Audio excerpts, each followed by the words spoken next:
Hi, I'm Melanie Burdick, a registered dietitian, nutritionist, and a certified diabetes care and education specialist on the Healthy Living team at Giant Food.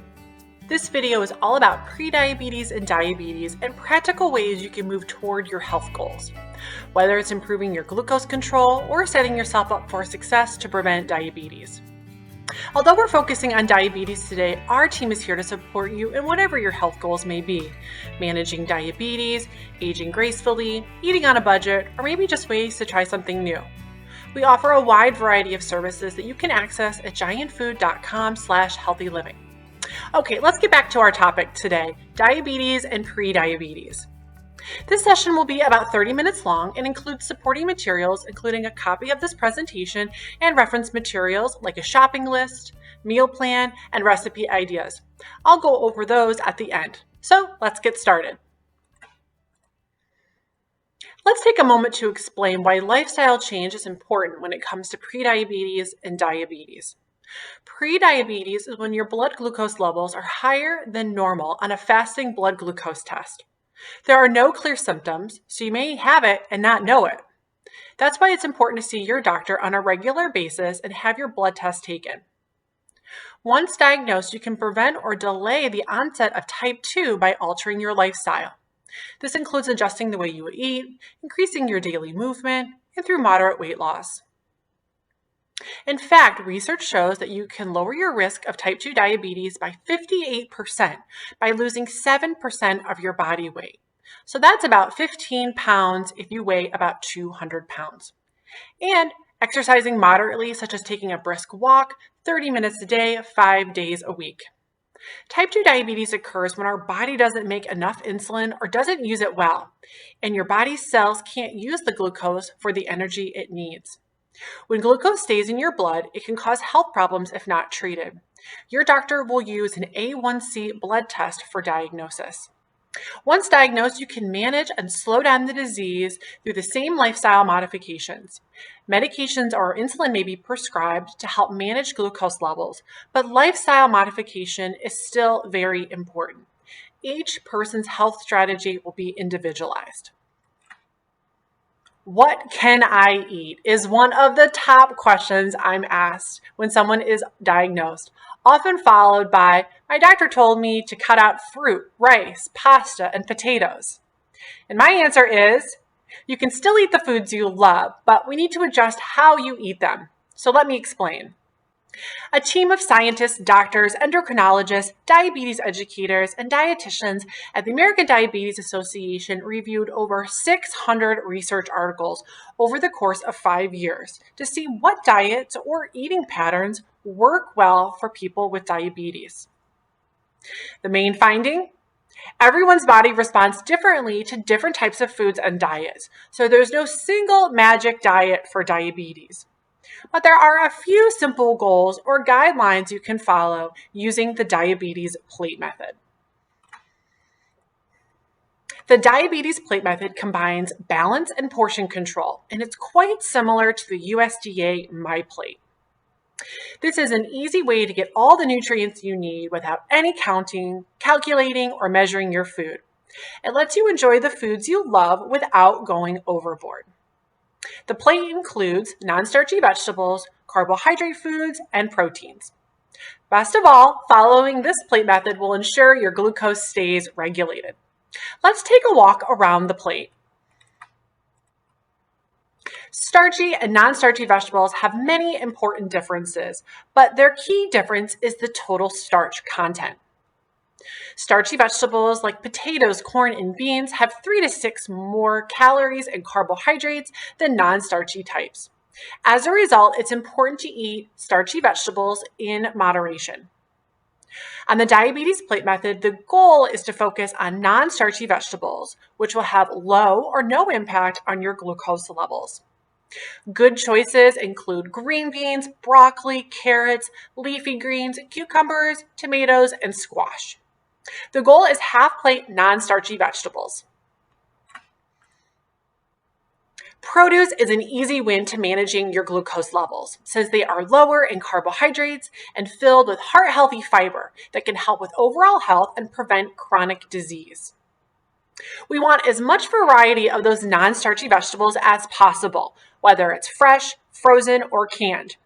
If you're wondering about the salt content in canned vegetables or the sugar in canned fruit, you were right.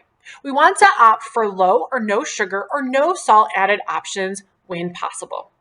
Let's move on to protein. Protein is an important building block of bones, muscles, cartilage, and skin. Every cell in our body needs protein to grow, function, and repair itself and keep the immune system running strong. Protein helps us feel full longer, which can help with weight maintenance and weight loss. Most proteins don't impact blood sugar. I say most because some plant-based proteins like beans and lentils do contain carbohydrates. Proteins that will not impact your blood glucose include lean meats, chicken, fish, eggs, as well as plant-based options like tofu. When choosing plant-based options, check the nutrition facts panel, which will tell you how much carbohydrate in addition to protein amounts, or connect with a nutritionist if you aren't sure. Another area of focus with protein is choosing options that are heart healthy. A diabetes or prediabetes diagnosis can put you at higher risk for heart disease. So look for lean proteins that are low in saturated fat. Seafood is an excellent choice, so much so that the Dietary Guidelines for Americans recommends consuming seafood options 2 times per week for heart-healthy omega-3s. The amount of protein each of us needs varies by age, lifestyle, and goals. A good rule of thumb is to aim for 1/4 of your plate at every meal and include a protein at every snack. Finally, fill 1/4 of your plate with carbohydrate-based foods. This includes items like grains, starchy vegetables, beans, legumes, fruit, yogurt, and milk. It's important to note that not all carbohydrate foods are the same. Simple carbohydrates are processed quickly by the body and will impact your blood sugar more quickly. These include sweets and treats and many processed foods, including white bread and white rice. Complex carbohydrates, which contain higher levels of fiber, are processed more slowly and impact your blood sugar more slowly. These include whole grains, beans, whole fruits, starchy vegetables like peas and potatoes. Both types of carbohydrates have a place in a healthy diet. It's important to understand how your blood glucose levels are impacted, and you can plan accordingly. I get a lot of questions about carbohydrate foods, especially whether or not they are safe food to eat. After all, your doctor might have told you to stop eating them or to cut back. So let's break it down for you. You can and should eat carbohydrates. They are essential for energy. It's the fuel your body uses to do all the things it needs to do to operate. And they are the brain's top fuel of choice. Needs vary by person, so start with a goal of 1/4 of your plate. Along with consistent meals and snacks, odds are they will go a long way to maintaining your glucose levels. When you are ready to take the next step, reach out and we can work on a specific plan that works best for your goals. Let's move on to the last section of the diabetes plate method, drinks. Drinks can be sneaky when it comes to our glucose levels and weight, especially if we have sweet tea, juice, soda as our favorite beverage of choice. Liquid calories are also sneaky when it comes to weight gain, as they don't impact our satiety levels or fullness. Hydration is important for everyone since our bodies are largely comprised of water and all of our system rely on it. For people with type 2 diabetes, lack of hydration can be especially dangerous. That's because dehydration causes blood pressure to fall and the body to secrete stress hormones like norepinephrine and epinephrine, which may raise blood sugar. So stay hydrated, but opt for water, seltzer, or no-calorie beverages like coffee or tea. Even diet soda can be an option if you're looking to switch from regular soda. I know what you're thinking. Diet soda? You may have heard recent reports about aspartame, that they are not safe. The Food and Drug Administration, the FDA, states that aspartame is one of the most studied food additives in the human food supply and is safe for the general population and to consume in moderation. Casual links between food additives and health are difficult to establish, particularly in observational studies like the one recently released. So yes, they are safe, but like all sweets, use in moderation. Artificial sweeteners are also known as sugar substitutes, and they can be low or no calorie. Zero-calorie sweeteners like Splenda or Truvia contain little or no calories and do not impact blood glucose. They are also much sweeter than sugar, so they can be used in small amounts. For some people, using these products are great alternatives to sugar. The potential decrease in calories and carbohydrates could lead to better lifelong blood sugar, weight, or cardiometabolic health. Think heart and metabolism. Sugar alcohols have half the calories of sugar and are often found on products promoted as no sugar added or sugar-free. The effect on blood sugar levels is less than standard sugar, but they are harder for the body to digest and can cause some GI distress, but it varies per person. Look in the ingredients list for the words ending in OL. Guiding Stars is our nutrition guidance program that reads the labels so you don't have to. It gives credits for foods that have nutrients we want, like fiber, and debits for things we don't want, like high in sodium or saturated fats. Most nutrient-dense foods receive 1, 2, or 3 stars. Guiding stars are found on the price tag, on product descriptions when you shop online, and on Recipes and Savory Magazine, our store magazine. The program is also available as an app that you can use to scan products if you don't see a tag. Our resource guide will provide Guiding Star rated heart-healthy recipes and meal plans. Sugar is a tricky nutrient when we think about glucose control. It often appears in foods that we don't normally think of having. We already talked about drinks, but what about ketchup, salad dressings, and savory foods? They can hold a lot more sugar than you think. Taking a look at the nutrition facts panel, you'll find sugar under total carbohydrates, the part highlighted there in purple. Let's talk total sugars versus added sugars. Total sugars include sugars naturally present in many nutritious foods and beverages, such as sugar in milk and fruits, as well as any added sugars. Added sugars only include sugars that are added during the processing of foods packaged as sweeteners, such as table sugar, syrups, honey, and concentrated fruit or vegetable juices. They do not include naturally occurring sugars that are found in milk, fruit, and vegetables. Our goal is to limit added sugars when possible, less than 36 grams per day for men and 25 grams a day for women. For reference, just one 12-ounce can of soda contains around 42 grams of added sugar. That's about 10 teaspoons, which exceeds the goal. An eating pattern that contains added sugars along with solid fats and excess energy intake have been linked to weight gain, obesity, diabetes, inflammation, and cardiovascular disease.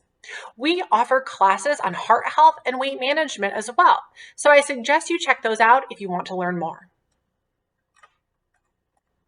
I get a lot of questions about pre-made or frozen meals, so let's talk about what that looks like and what you should be looking for.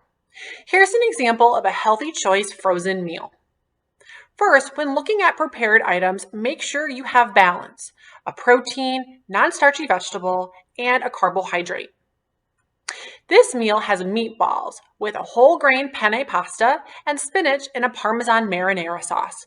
This is a great combination of each of these food groups, so that meets our criteria. Per meal, it has 280 calories. It's low in saturated fat at 2.5 grams, or about 13% of the daily value. Sodium is 500 milligrams or less, as suggested for prepared food, and low in added sugars. Be sure to check the servings per container. This meal is 1 serving. This is good to go. Let's change our focus from how we feed our bodies to how we move them. Regular physical activity has lots of benefits for people with diabetes. When we move our bodies, we are using energy. Remember those carbohydrates? They are our body's preferred fuel source. Exercise impacts our energy needs, which impacts our glucose levels, causing glucose to go down, boosting insulin sensitivity, and reducing blood pressure. In fact, just a quick 30-minute walk after dinner can reduce blood sugar levels.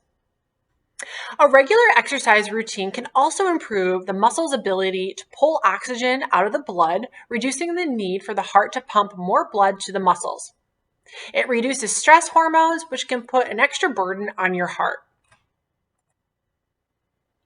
Even if you don't have exercise on your daily to-do list, any physical activity is better than none at all. But most health organizations encourage a minimum of 150 minutes of activity per week to reap significant benefits.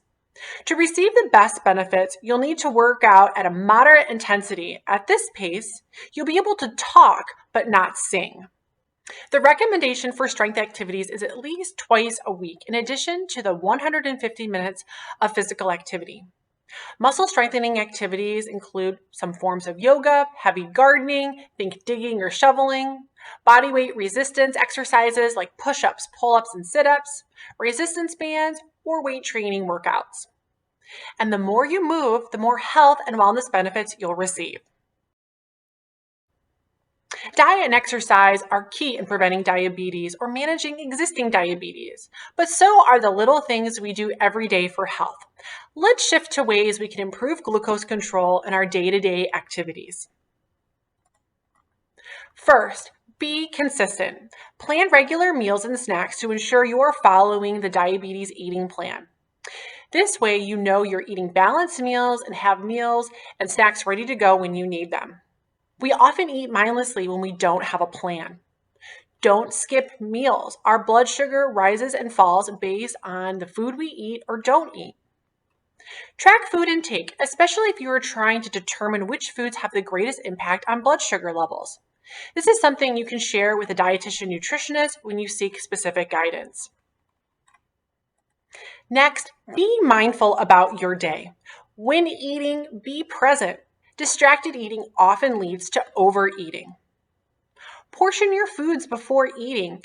Consuming smaller amounts can help us control our weight and our glucose control. Pay attention to hunger cues. Are you physically or mentally hungry? If your stomach is growling and it's been a few hours since you've last eaten, that's physical hunger. Emotional hunger is associated with boredom or as a way to escape from feelings. Get rest. This includes taking time to relax, to alleviate stress, and of course, sleeping. Our bodies need time to recharge and heal, including relaxing activities that bring you joy and focus on getting good quality sleep each day. Finally, take steps to be well. Diabetes is a complex condition and everyone's health journey is different. See your clinical team regularly. Ask questions to be sure you understand your treatment plan. Take medications as prescribed. And get those blood tests so your doctor can monitor your health status. And finally, get your immunizations so you can stay well and lessen the impact of seasonal issues like flu. This concludes today's session. Thank you for trusting the Giant Food Healthy Living team in your journey to better understand your prediabetes and diabetes. Today's video is your first step towards better health. The next step is to utilize resources provided in the notes section below, where you'll find a diabetes-friendly shopping list filled with Guiding Star rated products, a sample meal plan, a diabetes-friendly recipe collection, and other resources like our podcast, which will support everything you've learned today.